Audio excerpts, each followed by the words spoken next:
Guys, welcome to another video. You've got Mr. Everything English, and today let's cover everything you need for AQA English Language Paper 2, question number 2. Everything education. Tuition for maths, English and science.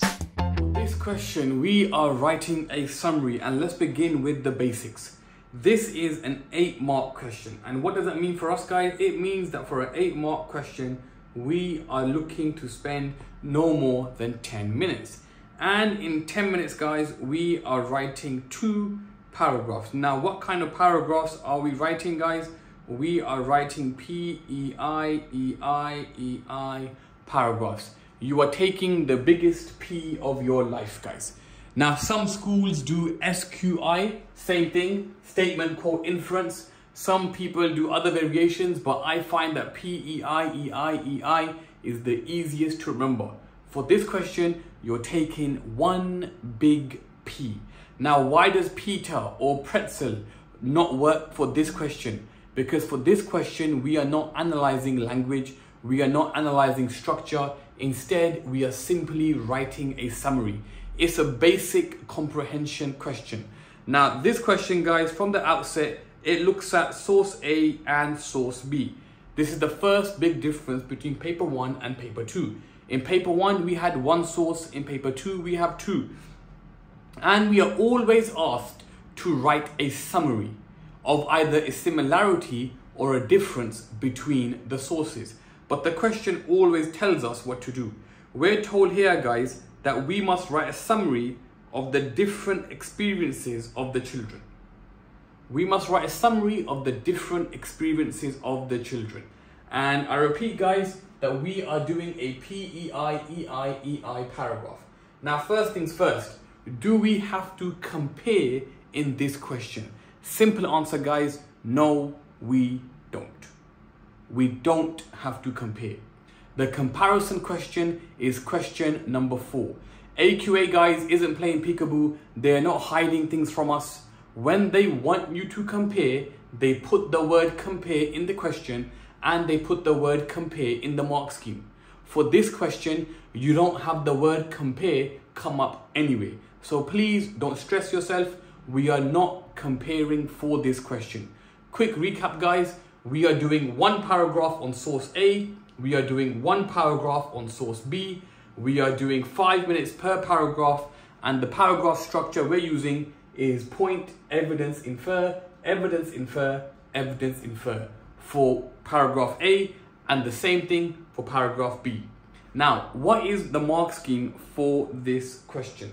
This question, guys, marks you on 3 things. Now, for those of you who've seen the videos for paper 1, you're going to see that in English language paper 1, they were marking us on our techniques and our effect and our quote. But this one is slightly different.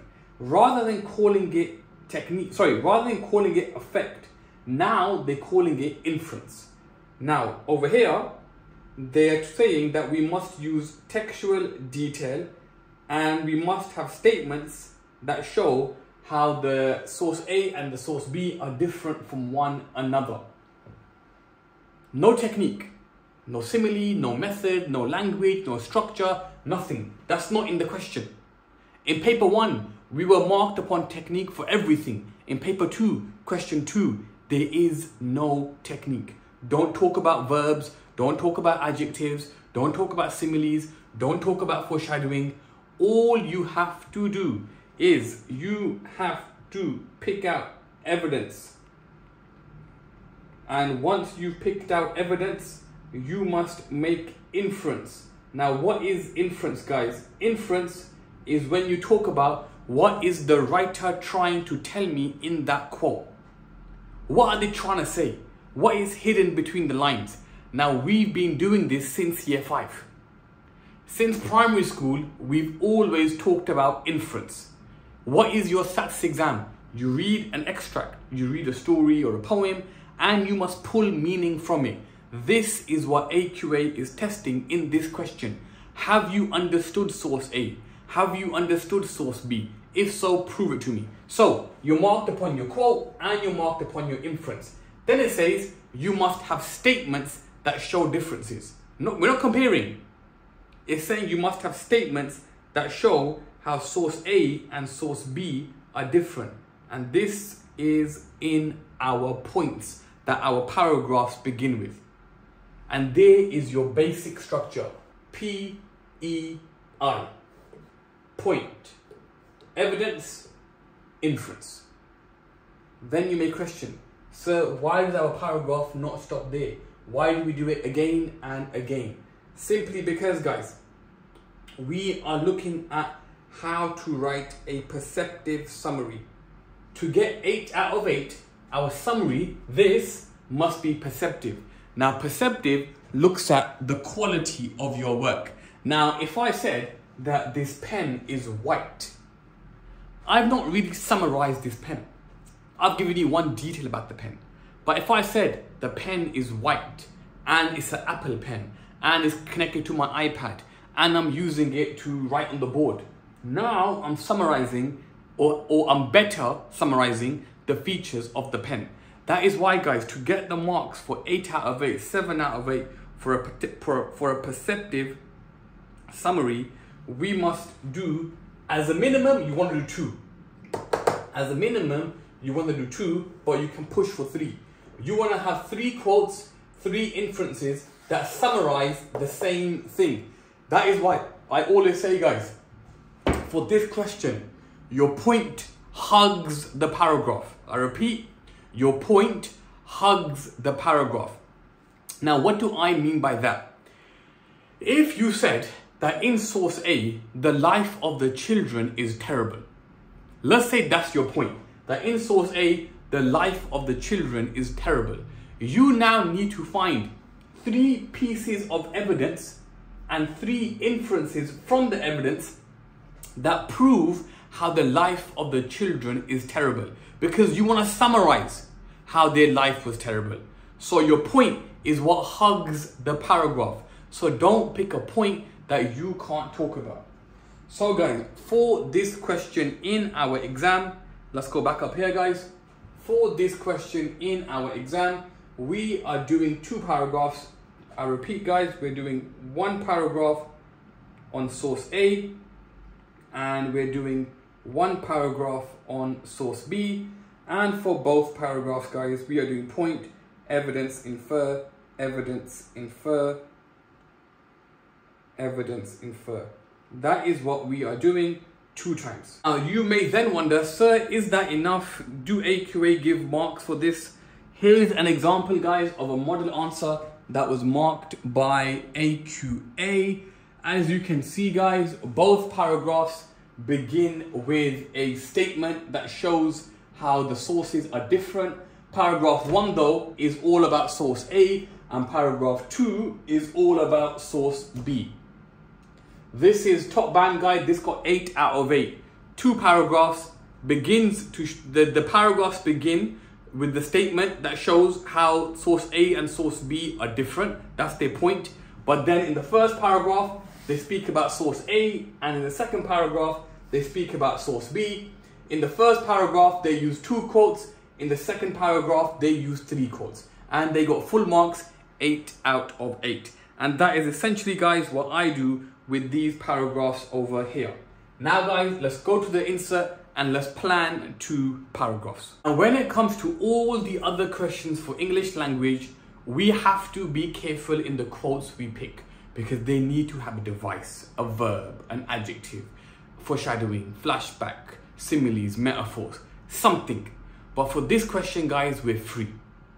We are absolutely free, because all we need to find is 3 quotes that reflect the experiences of these children growing up. So for my first quote, guys, I'm gonna use every Saturday afternoon at the pictures.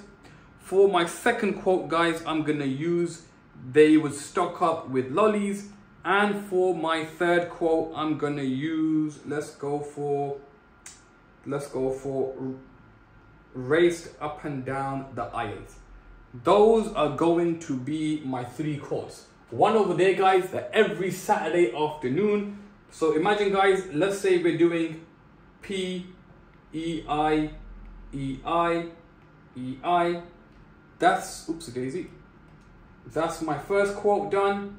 That's my second quote done. That's my third quote done. Now, these three quotes.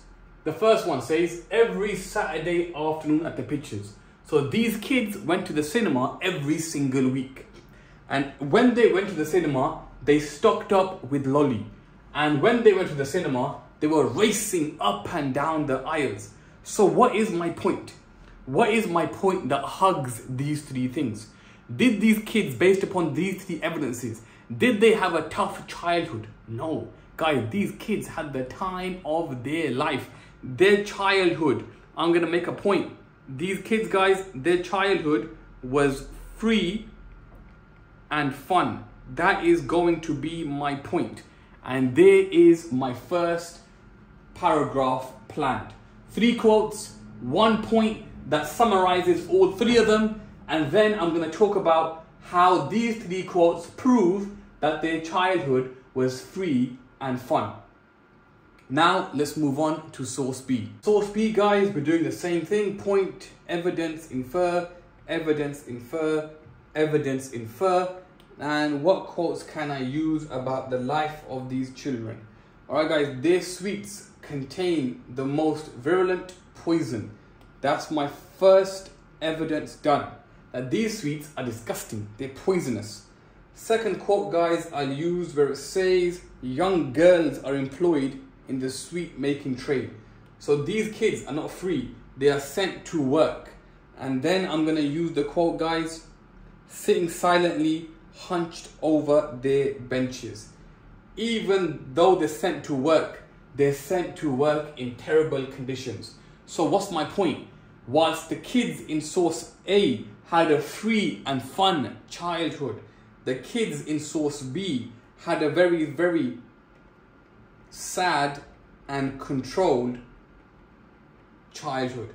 And that's my point complete. And guys, here you have my plan. There is my plan for paragraph 1, and here is my plan for paragraph 2.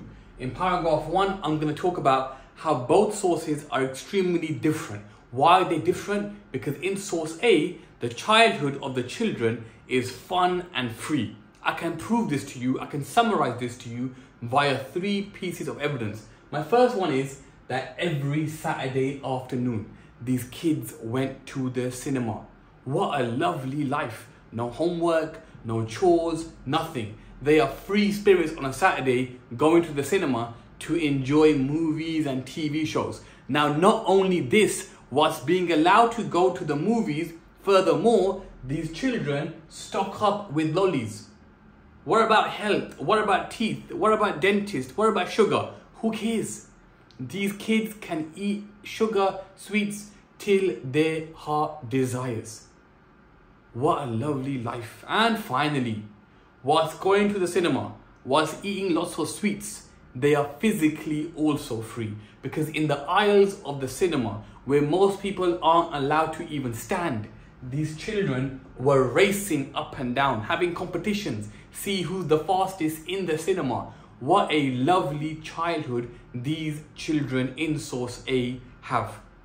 That's what you would do for the first one. Now, obviously, on paper, you would do more detail, but you get my drift. Then you start paragraph 2. On the other hand, source B is very, very different. Whilst the children in source A are fun and free, the kids in source B have a very sad, morose, depressing childhood where everything is controlled. We first learned this through the poison, the most virulent poison in their sweets. They are literally being killed whilst being alive. Then we will talk about how they are forced to go to work. They can't go and have a fun time at the cinema. They must go and work in these sweet factories that are producing this poison. And to make it 10,000 times worse, when they go to work, the conditions of their employment is terrible. They are sitting there silent. They haven't even got a voice. And this silence, guys, they're hunched over. They're tired. They have no breaks. They are treated like they are 3rd, 4th, 5th class citizens. And now we summarize clearly how the kids in source B and source A have 2 completely different childhoods. I haven't compared. I wasn't bouncing back and forth. All I did is at the start of my 2 paragraphs, I had statements to show how source A and source B are different, which is exactly what the mark scheme wants. Then I had textual evidence to prove this, and then I had inference. You do this paragraph in 5 minutes, this paragraph in 5 minutes, looking something like this, and you will secure 8 out of 8. And guys, that is how you approach English language paper 2, question 2. I hope you found this video beneficial. It's been Mr. Everything English. Peace.